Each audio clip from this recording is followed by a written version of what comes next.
Channel's ASMR channel. Hi everybody, welcome to my ASMR channel. What? Tim doesn't know what ASMR is. He has this very wet mouth. Welcome back to the Couch Boys. I'm your host, Frank. You just lied. That wasn't even a joke. That was just a lie. Welcome back to the parade. No, one more time. Okay. Goodbye. Damn. Yeah, I'm here with my two friends, Jack and Tim.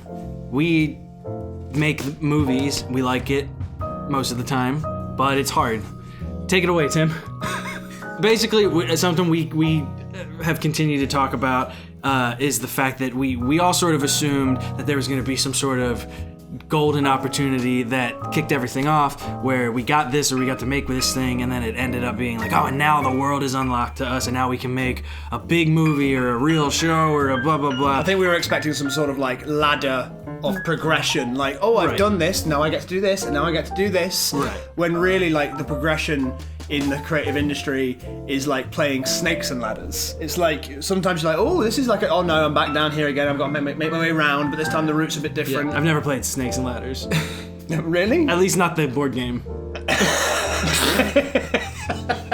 I just have. I've used ladders to get away from real snakes. Yeah, I've certainly played Get Away from Snakes on Ladders. An area where I suppose you have some sense of objective progression is in yourself and your own craft and your own ability to handle things better, but And sometimes not even that. but on average, I would like it is true. It's like professionally, I feel like all you really have, momentum isn't real.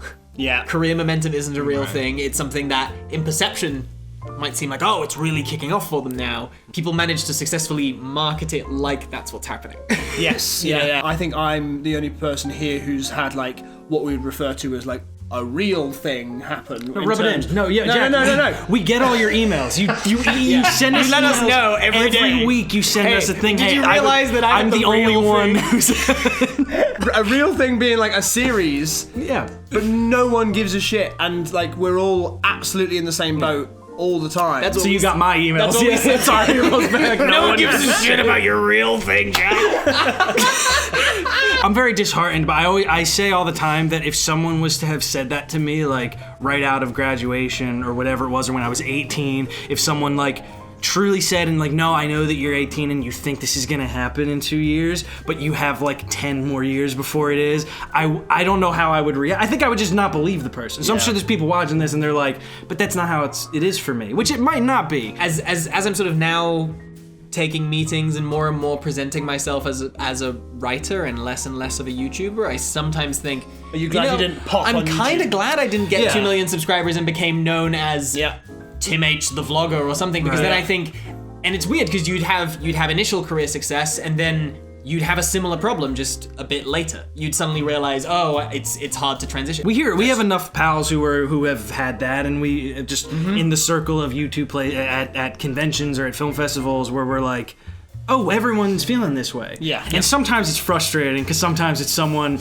talking about like, I just wish this was happening for me and this was happening for me. All right, peace. And then cartwheels into their convertible and like skids down the road, and then the car flies, and you're like, sick. What else could you want? Yeah, goodbye. We three got to go to an event recently for the release of Into the Spider-Verse, and we got to see like all the behind-the-scenes things. Totally. And even then, even though we've all been making stuff for 10 years, I still want to introduce myself to these actual filmmakers as, oh, we're like aspiring filmmakers. You said every time we sat down with someone, you were a little like, well, I find it very, very difficult sometimes to admit that that's what I am. Like, it feels like I'm lying by saying, oh, I'm a director, even though I've done that for 10 years and have been doing it with an audience that cares. Right. And I want to say to these people who are making movies, oh, we're trying to get into filmmaking, and like literally sometimes I'm like, any advice? And they're like, oh, just keep making stuff.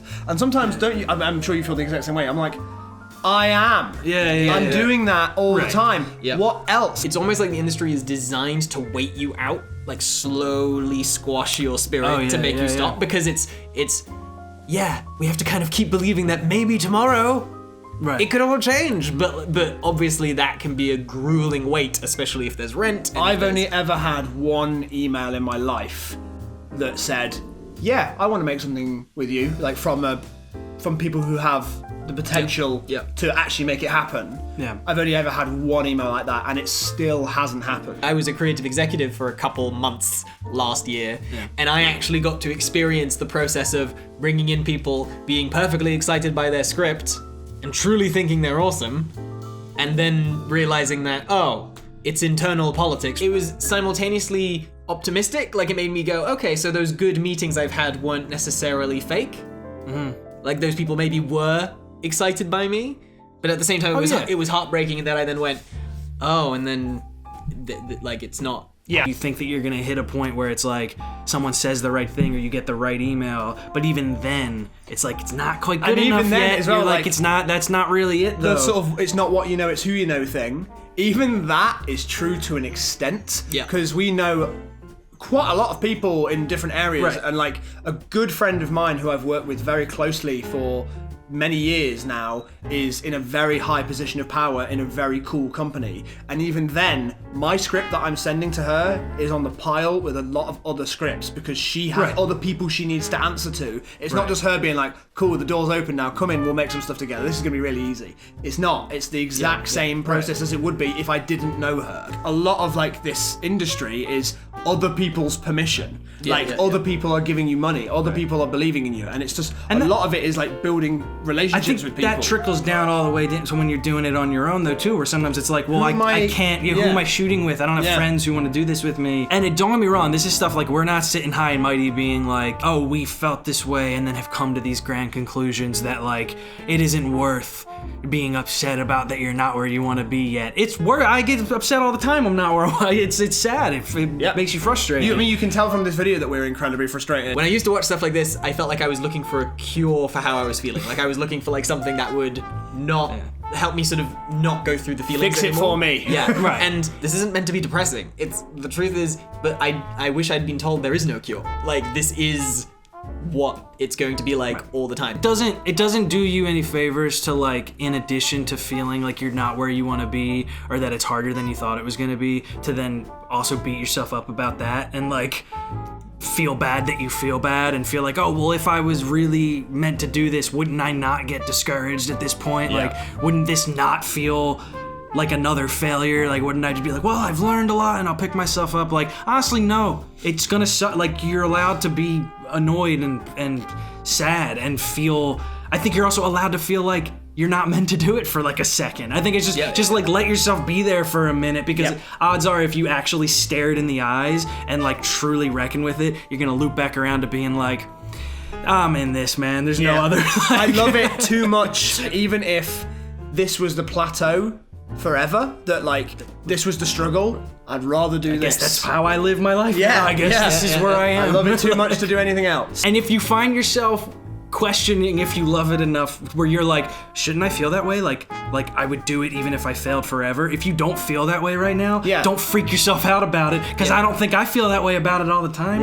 So you feel that way when you're feeling strong. Right now we're all buddies and we're like Sunny Couch and we're filming a video to go out for people to truly listen to. So we're trying to be a bit more encouraging. Feel a little more positive about it, but like, cut to we turn off the camera and slump back in this couch and be like, I'm gonna fucking fail. I just don't know. Please encourage me. But thank you guys for listening to this.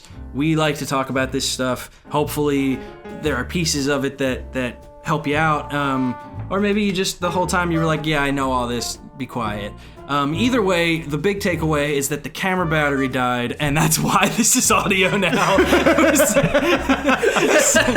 Like, no matter what you took away from this, we are still bad enough that I didn't charge the battery enough. Thanks for watching. Bye.